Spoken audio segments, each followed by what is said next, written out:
ಭಾರತದ ಅಧ್ಯಕ್ಷತೆಯಲ್ಲಿ ಬ್ರಿಕ್ಸ್ ರಾಷ್ಟ್ರಗಳ ರಾಷ್ಟ್ರೀಯ ಗುಣಮಟ್ಟ ನಿಯಂತ್ರಣ ಸಂಸ್ಥೆಗಳ ಮುಖ್ಯಸ್ಥರ 5ನೇ ಸಭೆ ಬೆಂಗಳೂರಿನಲ್ಲಿಂದು ನಡೆಯಿತು.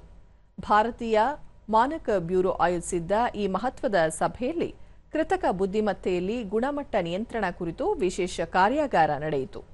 ವೇಗವಾಗಿ ಬೆಳೆಯುತ್ತಿರುವ ಎಐ ತಂತ್ರಜ್ಞಾನವನ್ನು ಜಾಗತಿಕವಾಗಿ ಸುರಕ್ಷಿತ, ನೈತಿಕ ಮತ್ತು ಪಾರದರ್ಶಕವಾಗಿ ಬಳಸಲು ಬ್ರಿಕ್ಸ್ ಒಕ್ಕೂಟದಾದ್ಯಂತ ಏಕರೂಪದ ನಿಯಮಾವಳಿಗಳನ್ನು ರೂಪಿಸುವ ಕುರಿತು ಸುದೀರ್ಘ ಸಮಾಲೋಚನೆ ನಡೆಸಲಾಯಿತು.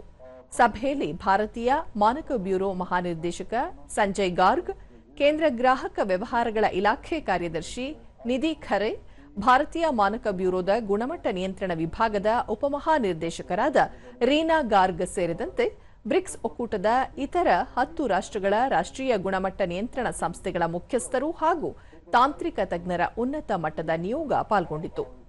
ಇರಾನ್ ದೇಶದ ಪ್ರತಿನಿಧಿಗಳು ಒಕ್ಕೂಟದ ಬಲವರ್ಧನೆಗಾಗಿ 3 ಮಹತ್ವದ ಪ್ರಸ್ತಾವನೆಗಳನ್ನು ಮಂಡಿಸಿದರು.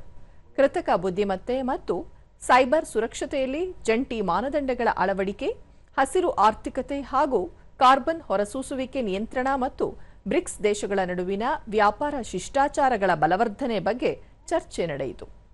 ಮೊದಲ ದಿನ ಸಹಿ ಮಾಡಲಾದ ಐತಿಹಾಸಿಕ ಒಪ್ಪಂದದ ಮುಂದುವರೆದ ಭಾಗವಾಗಿ ಅಂತಾರಾಷ್ಟ್ರೀಯ ಗುಣಮಟ್ಟ ಸಂಸ್ಥೆಗಳಾದ ಐಎಸ್ಒ ಮತ್ತು ಐಇಸಿಗಳಲ್ಲಿ ಬ್ರಿಕ್ಸ್ ರಾಷ್ಟ್ರಗಳು ಒಟ್ಟಾಗಿ ಒಂದೇ ಧ್ವನಿಯಲ್ಲಿ ಕಾರ್ಯನಿರ್ವಹಿಸುವ ಕುರಿತು ಇಂದಿನ ಸಭೆಯಲ್ಲಿ ಕಾರ್ಯತಂತ್ರ ರೂಪಿಸಲಾಯಿತು.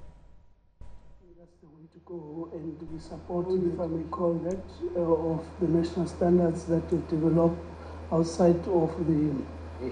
Can you just put it on the screen? Yesterday afternoon discussion, Indonesia. Today's